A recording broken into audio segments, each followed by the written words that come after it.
원자력안전위원회 위원장님, 네. 박근혜 정부가 원자력 발전소를 계속 지어서 원전에 의존하는 에너지 정책으로 공약을 했습니까? 아니면은 원자력 발전소 계속하는 에너지 정책보다는 좀 더 다양한 에너지원을 신생 에너지 정책을 개발하겠다 이렇게 했습니까? 그건 제가 답변드릴 뭘 상황이 아니고요. 답변하기 힘들어요. 그 당시에 네. 박근혜 정부 때도 원자력위원회 위원장 하셨잖아요. 또 제가 그 공약사항으로도 박근혜 정부 때도 원자력에만 의존하는 에너지 정책으로 계속해서 갈 수 없기 때문에 향후에 원자력에만 의존하는 정책이 아닌 새로운 정책을 개발하겠다고 하는 것도 박근혜 정부의 기본적인 에너지 정책 중에 하나였습니다. 그럼에도 불구하고 그 당시에 원자력안전위원회 위원장으로 있는 우리 위원장께서 신고리 5, 6호기에 대해서 건설허가를 내줬잖아요. 그 당시에 경주에 지진도 일어나고 여러 가지 우리나라가 안전지대가 지진에 있어서 안전지대가 아니기 때문에 새롭게 원자력 발전소를 짓는 데 있어서는 내진 설계라든지 이런 것들이 정확하게 됐는지 안 됐는지 점검을 하고 건설 허가를 내줘야 된다. 이렇게 그 상임위원회에서도 그렇고 많은 의원님들이 의혹 제기를 했습니다. 그럼에도 불구하고 당시에 이 지진의 위험성, 다소기 안정성 평가 미비, 중대사고 대처 미비, 인구 밀집 지역 위치 제한 규정 위반 등 수많은 문제가 있기 때문에 신고리 5, 6호기에 대해서는 건설 허가를 내주는 것을 잠시 미뤄야 된다. 이렇게 얘기했음에도 불구하고 건설 허가를 내주신 장본인 아닙니까? 그러니까 지금 문재인 정부가 기본적으로 탈원전 정책을 가고 있잖아요. 그리고 국민들이 그것은 호응을 하기 때문에 그런 방향으로 가고 있습니다. 왜? 원자력이 굉장히 위험하기 때문에 그렇죠. 원자력이 안전합니까? 그리고 아까 한수원 사장께서 원자력은 안전하다. 어떻게 그렇게 얘기를 하세요? 원자력은 안전하지 않죠. 체르노빌 사건이 있고 후쿠시마 사건이 있을 거고 전 세계적으로 이제는 원자력 중심의 에너지 정책으로 가면은 인류가 망한다. 이런 인식이 보편적인 인식입니다. 그래서 어떻게 해서든지 에너지 정책을 새롭게 새로운 매트릭스를 만들어서 가야 되는 것이 일반적인 세계 흐름이에요. 그래서 독일에서는 메르켈 정부가 지금 원전 제로 정책으로 가고 있지 않습니까? 보수당이든 진보당이든 관계없이 독일의 메르켈 기민당이 진보당입니까? 보수당이에요. 탈원전 정책으로 가고 있는 거 아닙니까? 그런데 한수원 원장도 어떻게 전제를 원자력은 안전하다 이렇게 공식적인 석상에서 이렇게 함부로 얘기하십니까? 좀 이따 질의하고요. 위원장께서는 그렇기 때문에 신고리 5, 6호기를 건설 허가를 내준 당본인으로서 책임을 져야 됩니다. 그런 측면에서 지금 신고리 5, 6호기에 대해서 대통령이 지금 이 부분에 대해서 건설을 일단 중단 조치하는 것에 대해서 왜 공론화를 지금 정책을 하고 있지만 마치 이것이 틀린 것이냐, 이 정책 방향이 틀린 것이냐, 절차상의 문제가 있는 부분은 수정을 하면 되죠. 부분적으로 그거는. 근데 왜 이렇게 자신 없게 대답을 하세요? 건설허가 내줘서 그렇죠? 작년 6월 달에 저희가 건설허가 나왔습니다만은 이게 하루아침에 된 것이 아니라 그 4년간에 걸쳐서 이게 심의가 아니 이루어진 어쨌든지 겁니다. 간에 지금 네. 그래서 신고리라고 하는 것이 오리코라고 하는 것이 계속해서 19대에도 문제 제기했어요. 위험하다 이게. 제대로 이게 내진 설계가 돼 있는지 이런 거 다 살펴봐야 된다라고 하는 그 문제 제기를 계속해서 했습니다. 다시 이제 질의를 할 거고요. 우선 이 문제 좀 얘기하겠어요. 이미 있는 그 원자력 발전소가 지금 안전하게 운영이 되고 있는지, 운영이 안전하게 되려면은 거기서 일하시는 분들이 그야말로 그 열악한 노동 조건에서 일하면 이게 안전하게 관리가 되겠습니까? 그런데 고리, 한빛, 월성, 한울 등의 그 4개의 원자력 발전소 단지에서 지금 23기, 23개의 핵발전소가 있는데, 원자력 발전소가 있는데 몇 명의 노동자가 일하고 있는지 알고 계세요? 위원장님? 예?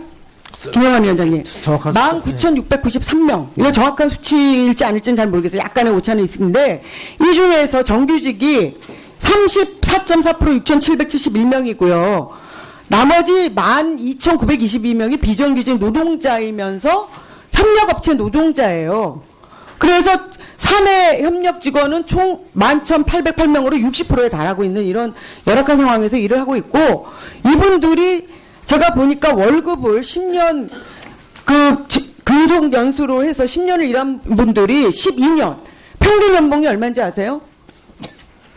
2,820만 원도 못 받습니다. 어떻게 원자력 안전을 사명감을 갖고 지킬 수가 있습니까? 이분들 다 소모품으로 쓰고 있는 거 아닙니까? 원자력 발전소 안에 들어가서 피폭 당하면서 일하시는 분들 아니에요. 다 소모품으로 쓰는 거 아니에요? 아주 싼 월급 주면서. 근데 이렇게 많은 사람들이 일을 하고 있는데 한수원 원장께 묻겠습니다. 한수원 사장. 예. 그 2014년부터 작년까지 산업재해율 지표를 관리하고 있지요? 예.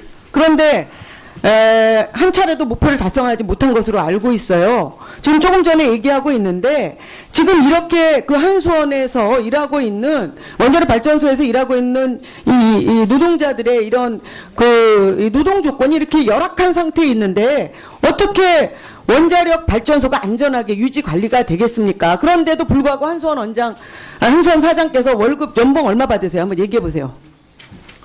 네? 연봉 얼마 받으세요? 연봉 저는 1억 3천입니다. 1억 3천 플러스 그 다음에 판공비까지 해서 총 얼마를 쓰실 수 있습니까? 그것까지 대답 안 하셔도 돼요. 그런데 이분들이 12년 군속연수인데요. 3천만 원도 못 받고 일을 하고 있습니다. 그런데다가 이분들이 지금 무슨 일을 하냐? 방사성에서 폐기물이 나오잖아요. 이걸 관리하는데 계속해서 피폭당하죠. 드럼을 재포장해요. 그런데 이걸 일하는데 숙련된 사람은 딱 50%밖에 안 된다는 건데 지금 받은 자료면 사실입니까 아닙니까? 예, 업무 초급 기술자로 대부분 구성이 돼 있죠. 그럴 수밖에 없는 게 이제 아니, 일용으로 쓰고 버리는 거죠. 말하자면 사람을. 예? 그런 거 아니에요? 의원님 말씀하신 것처럼 초급 기술자. 그러니까 뭐냐면은 보세요. 저는 지금 이렇게까지 질의 안 하려고 그러는데 한수원 사장이 나와서 원자력은 안전합니다. 이렇게 얘기를 해요. 안전한 것이 아니라 안전하지 않기 때문에 어떻게든지 안전하게 관리를 해야 됩니다. 이게 맞는 얘기죠. 그리고 이렇게 많이 외주화를 하면 안전할 수 있습니까? 안전하지 않죠. 외주화를 이렇게 계속해서 하면은 안전합니까? 안전이 외주화되는 거죠. 한번 얘기해 보세요.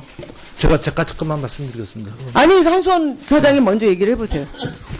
저는 의원님 말씀. 왜냐하면은 얘기해 보세요. 의원님 말씀에 상당 부분 공감을 합니다. 네. 한수원의 업무 중에 외주화 비율이 높다고 말씀하시는데 그런 것들은 어찌 보면 지난 정부에서 공기업 구조조정에 의해서 상당히 외주화하라고 그동안 지시에 따라서 업무들을 외주화해온 결과일 수도 있습니다. 그래서 저희들이 의원님께서 걱정하시는 것처럼 외주화에 따른 원전의 안전이 영향을 받을 수도 있습니다. 저희들 그런 부분들을 최대한 감안해서 의원님 취지에 맞게 하려고 합니다. 다만 이게 협력업체들의 고용이라는 게 보면은 상시적으로 쭉 일어나는 고용도 있지만은 그 계절적으로 발생하는 또 업무 양에 따라 발생하는 부분들도 있기 때문에 그런 일정 부분의 비정규직은 불가피할 수도 있다고 생각합니다. 다만 의원님 말씀하신 그런 산업재해가 일어나는 부분에 대해서는 앞으로 한수원이 저희들 책임하에 산업재해를 줄여나갈 수 있도록 각별한 관심을. 안전위원회 위원장님. 네. 박근혜 정부가 원자력 발전소를 계속 지어서 원전에 의존하는 에너지 정책으로 공약을 했습니까? 아니면은 원자력 발전소에 계속하는 에너지 정책보다는 좀 더 다양한 에너지원을 신생에너지 정책을 개발하겠다 이렇게 했습니까? 그건 제가 답변드릴 뭘 상황이 답변하기 힘들어요. 그 당시에 네. 박근혜 정부 때도 원자력위원회 위원장 하셨잖아요. 또 제가 그 공약사항으로도 박근혜 정부 때도 원자력에만 의존하는 에너지 정책으로 계속해서 갈 수 없기 때문에 향후에 원자력에만 의존하는 정책이 아닌 새로운 정책을 개발하겠다고 하는 것도 박근혜 정부의 기본적인 에너지 정책 중에 하나였습니다. 그럼에도 불구하고 그 당시에 원자력 안전위원회 위원장으로 있는 우리 위원장께서 신고리 5, 6호기에 대해서 건설허가를 내줬잖아요. 그 당시에 경주에 지진도 일어나고 여러 가지 우리나라가 안전지대가 지진에 있어서 안전지대가 아니기 때문에 새롭게 원자력 발전소를 짓는 데 있어서는 내진 설계라든지 이런 것들이 정확하게 됐는지 안 됐는지 점검을 하고 건설 허가를 내줘야 된다. 이렇게 그 상임위원회에서도 그렇고 많은 의원님들이 의혹 제기를 했습니다. 그럼에도 불구하고 당시에 이 지진의 위험성, 다수호기 안정성 평가 미비, 중대사고 대처 미비, 인구 밀집 지역 위치 제한 규정 위반 등 수많은 문제가 있기 때문에 신고리 오리코기에 대해서는 건설 허가를 내주는 것을 잠시 미뤄야 된다. 이렇게 얘기했음에도 불구하고 건설 허가를 내주신 장본인 아닙니까? 그러니까 지금 문재인 정부가 기본적으로 탈원전 정책을 가고 있잖아요. 그리고 국민들이 그것은 호응을 하기 때문에 그런 방향으로 가고 있습니다. 왜? 원자력이 굉장히 위험하기 때문에 그렇죠. 원자력이 안전합니까? 그리고 아까 한수원 사장께서 원자력은 안전하다. 어떻게 그렇게 얘기를 하세요? 원자력은 안전하지 않죠. 체르노빌 사건이 있고 후쿠시마 사건이 있을 거고 전 세계적으로 이제는 원자력 중심의 에너지 정책으로 가면은 인류가 망한다. 이런 인식이 보편적인 인식입니다. 그래서 어떻게 해서든지 에너지 정책을 새롭게 새로운 매트릭스를 만들어서 가야 되는 것이 일반적인 세계 흐름이에요. 그래서 분들이 12년 평균 연봉이 얼마인지 아세요? 2,820만 원도 못 받습니다. 어떻게 원자력 안전을 사명감을 갖고 지킬 수가 있습니까? 이분들 다 소모품으로 쓰고 있는 거 아닙니까? 원자력 발전소 안에 들어가서 피폭 당하면서 일하시는 분들 아니에요. 다 소모품으로 쓰는 거 아니에요? 아주 싼 월급 주면서. 근데 이렇게 많은 사람들이 일을 하고 있는데 한수원 원장께 묻겠습니다. 한수원 사장. 예. 2014년부터 작년까지 산업재해율 지표를 관리하고 있지요? 예. 그런데 한 차례도 목표를 달성하지 못한 것으로 알고 있어요. 지금 조금 전에 얘기하고 있는데 지금 이렇게 그 한수원에서 일하고 있는 원자력 발전소에서 일하고 있는 이 노동자들의 이런 이 노동 조건이 이렇게 열악한 상태에 있는데 어떻게 원자력 발전소가 안전하게 유지 관리가 되겠습니까? 그런데도 불구하고 한수원 사장께서 월급 연봉 얼마 받으세요? 한번 얘기해 보세요. 네? 연봉 얼마 받으세요? 연봉 저는 제대로 이게 내진 설계가 돼 있는지 이런 거 다 살펴봐야 된다라고 하는 그 문제 제기를 계속해서 했습니다. 다시 이제 질의를 할 거고요. 우선 이 문제 좀 얘기하겠어요. 이미 있는 그 원자력 발전소가 지금 안전하게 운영이 되고 있는지, 운영이 안전하게 되려면은 거기서 일하시는 분들이 그야말로 그 열악한 노동 조건에서 일하면 이게 안전하게 관리가 되겠습니까? 그런데 고리, 한빛, 월성, 한울 등의 그 4개의 원자력 발전소 단지에서 지금 23기, 23개의 핵발전소가 있는데, 원자력 발전소가 있는데 몇 명의 노동자가 일하고 있는지 알고 계세요? 위원장님? 예? 김영환 위원장님. 19,693명. 이거 정확한 수치일지 아닐지는 잘 모르겠어요. 약간의 오차는 있는데 이 중에서 정규직이 34.4% 6,771명이고요. 나머지 12,922명이 비정규직 노동자이면서 협력업체 노동자예요. 그래서 사내 협력 직원은 총 11,808명으로 60%에 달하고 있는 이런 열악한 상황에서 일을 하고 있고, 이분들이 제가 보니까 월급을 10년 근속 연수로 해서 10년을 일하면 독일에서는 메르켈 정부가 지금 원전 제로 정책으로 가고 있지 않습니까? 보수당이든 진보당이든 관계없이 독일의 메르켈 기민당이 진보당입니까? 보수당이에요.